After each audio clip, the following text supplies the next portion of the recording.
Hello again. Welcome back to Noah Guy Bicycles, hanging out with the guy. I'm the guy, Justin. This is part of the third series of I bought a fixer-upper. Now what? Well, the first two episodes were what to diagnose what needs to be worked on or replaced.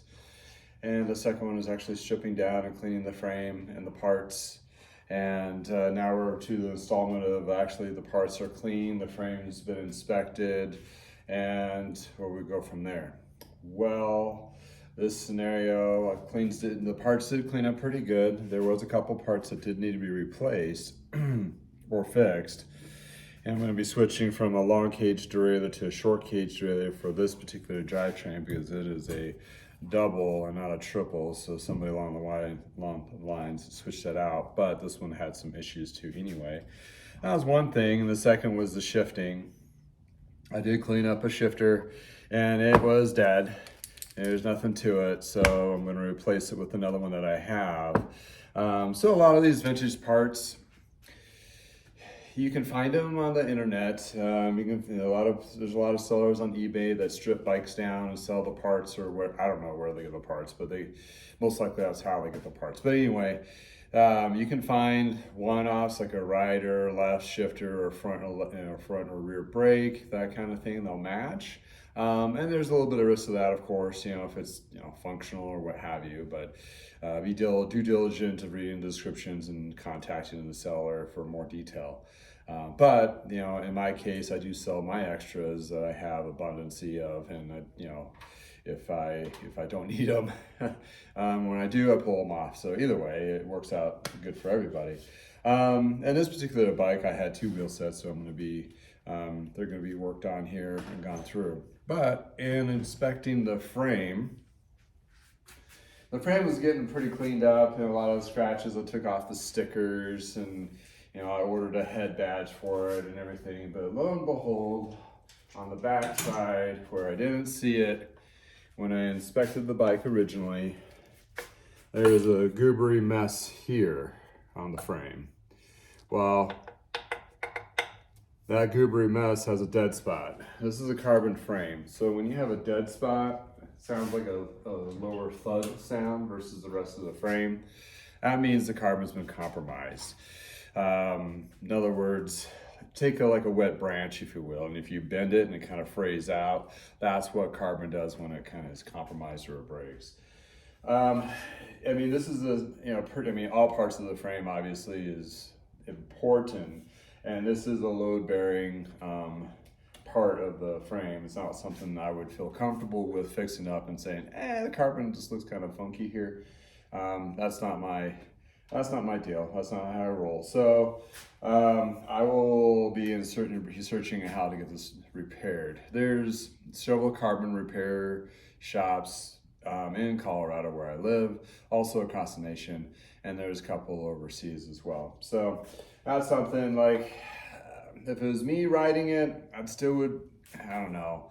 wouldn't ride it on the road. I'd make it a trainer bike, throw it in the basement, and just the highway to nowhere. And it's not like gonna fail when on that kind of condition. But for actual road riding on the pavement, I wouldn't trust it. And basically what they do is it's a small area. It looks big because of the paint that I had to strip back to kind of see what it was.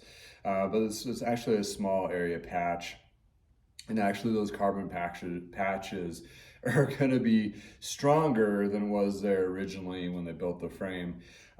Reason being is they'll build up the material a lot thicker in that area because they kind of have to get that flushness. When they build these frames initially, it's a really thin area in some spots. So when you do a patch, it actually butting, if you will, it literally butts up that area from material. Is it safe to ride? Well, it's actually probably stronger than it was before in that area. So yeah, it's going to be more than fine. Aesthetically, you're going to have like this little carbon weave cover, or if they're really good, they'll actually paint it, depending on the services that you find. But most of the time you'll see a patch there.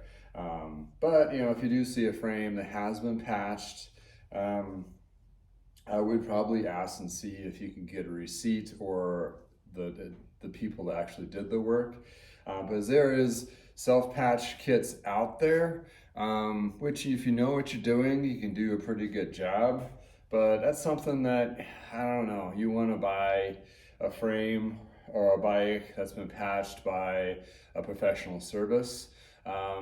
It's just a little bit nice to have that kind of a, not saying there's a guarantee, there is none, but at least there's kind of a safe in mind in the back going, oh, it's been repaired by these people and they're known in the industry of doing carbon work, that kind of thing. So, unfortunately, I bought a used fixer-upper, and now what? Well, this is the end of this series. I'll make another one with another bike where I can complete it.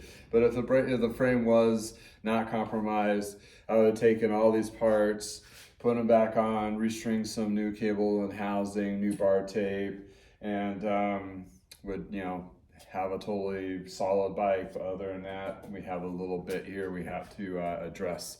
What I'm gonna be doing most likely is get this fixed. The parts, these will become in my extra parts, and I'll put them towards my other bikes that I work for. If you're working on, if you were an individual and had this, I would research and see if you can find somebody to patch this and to make it, secure. And I'm not sure if the owners of this particular frame knew there was a compromised piece. If they did, shame on them for not disclosing that when they sold it to me.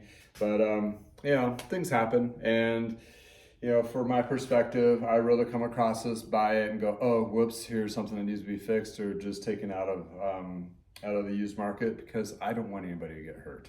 And that's the end of the day. It's a safety issue. And it's fine. I'll take a hit on it, go on to the next one, and move forward. So thanks for spending some time with me, and we'll see you on my next adventure.